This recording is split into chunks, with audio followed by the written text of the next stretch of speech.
खबरों से पहले बड़ी खबर का रुख करेंगे। गिरिबाला सिंह की अग्रिम जमानत याचिका पर सुनवाई के दौरान जांच एजेंसी का ऐसा चेहरा सामने आया कि हर कोई सन्न रह गया। 13 मई 2026 को सुबह 9:42 पर सब इंस्पेक्टर दिनेश शर्मा एक मुख्य सबूत यानी लिगेचर जब्त करते हैं। मुख्य सबूत लिगेचर जब्त करते हैं। आरोप है कि ना तो आरोपियों से उसकी पहचान कराई जाती है, ना जब्ती मेमो में किसी गवाह का नाम लिखा जाता है। हद तो तब हो गई जब उस मुख्य सबूत को मालखाने में रखने के बजाय सब इंस्पेक्टर अपनी निजी कार में रखकर घूमते रहे। सबसे बड़ा सबूतों का सौदा तो यहां देखिए कि जो केस डायरी कानूनन बेहद गोपनीय होती है, इस पर सिर्फ पुलिस का हक होता है। वो केस डायरी आरोपियों के पास पहुंच जाती है। रसूख का इस्तेमाल देख रहे हो आप। आरोपियों ने खुद उस लीक दस्तावेज को कोर्ट में पेश कर दिया है। त्रिशा शर्मा मौत मामले में यह अब तक का सबसे बड़ा अपडेट है। हाईकोर्ट में इस बात का पर्दाफाश हुआ है। जांच एजेंसियों की घनघोर लापरवाही, यह लापरवाही नहीं है, यह ऐसा लगता है कि जानबूझकर रसूख को रास्ता दिया जा रहा था बच निकलने का।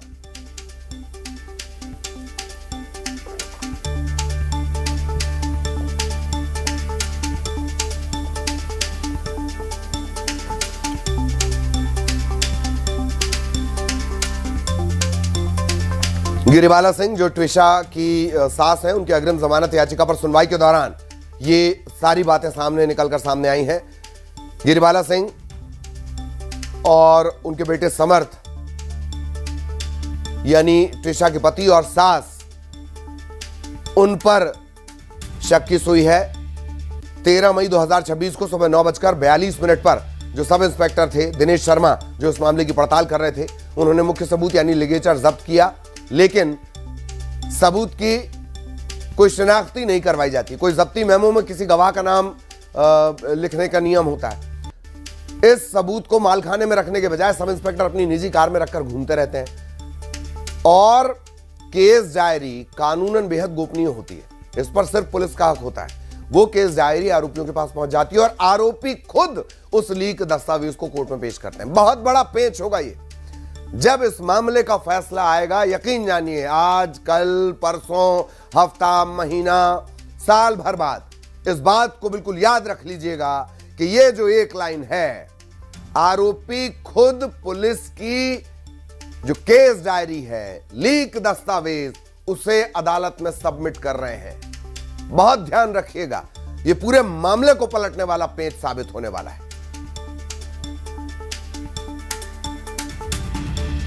ट्विशा मौत मामले में पुलिस पर सवाल उठ रहे हैं, पहले से ही उठ रहे हैं। ट्विशा के परिवार वाले लगातार सवाल उठा रहे थे। एफआईआर करने में इतनी देर हो जाती है क्योंकि गिरिबाला सिंह रिटायर्ड जज हैं, समर्थ पेशेवर क्रिमिनल लॉयर हैं। कानून की बारीक से बारीक छेद, कानून के पेंच अगर गिरिबाला और समर्थ को नहीं पता होंगे तो किसे पता होंगे?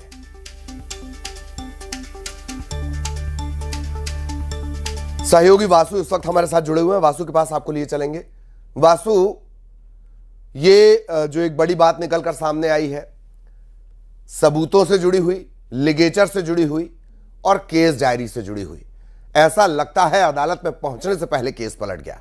वासु,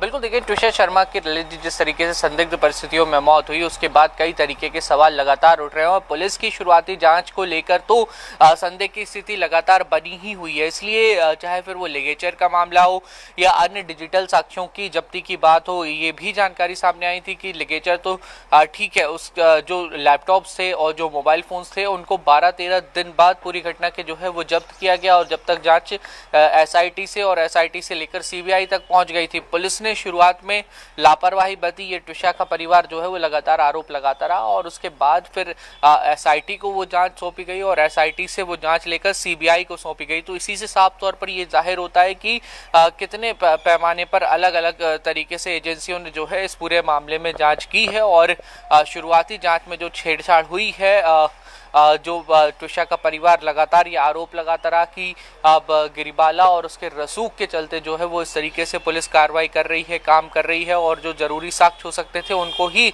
संकलित करने का काम नहीं किया गया। इन तमाम बातों को लेकर कोर्ट में भी आवेदन लगाया गया और कोर्ट ने भी पुलिस को और जांच एजेंसियों को लगातार दिशा निर्देश देने का जो काम है वो किया है। बहरहाल इस पूरे मामले में एक तरफ जहां सुनवाई चल रही है वहीं सीबीआई अपने तरीके से इन्वेस्टिगेट कर रही है। अब तक कोई ठोस कंक्लूजन पे जो है वो सीबीआई भी नहीं पहुंच पाई है। गिरीवाला और समर्थ 16 जून तक जुडिशियल रिमांड पर हैं और तब तक देखना होगा कि सीबीआई क्या कुछ साक्ष्य जो है वो जुटा पाती है और क्या इस पूरे मामले में फाइनल सबमिशन हो पाता है, क्योंकि काफ़ी समय जो है वो अब कहीं ना कहीं हो चुका है। 2-3 एजेंसियां जांच जो है वो अपने अपने स्तर पर कर चुकी हैं। जो एफएसएल से लेकर जो तमाम तथ्य जुटाए गए थे, साक्ष्य जुटाए गए थे, उनकी रिपोर्ट्स जो है वो लगभग सीबीआई के पास पहुंच चुकी है। सेकेंड पोस्टमार्टम की जो रिपोर्ट है वो भी सीबीआई के पास है, जांच एजेंसी के पास है, लेकिन उसको पब्लिकली जो है वो जारी नहीं किया गया, पब्लिक डोमेन पर वो नहीं आई गई है। उसको पार्ट ऑफ इन्वेस्टिगेशन बताकर उसको गोपनीय रखने का काम किया गया है। तो अब देखना होगा कि जल्द ही इस पूरे मामले में क्या कुछ खुलासे और होते हैं। चलिए, बहुत बहुत धन्यवाद वासु आपका इस पूरी जानकारी के लिए। सहयोगी वासु अपडेट दे रहे थे। ट्विशा मौत मामले में ये जो अपडेट होगा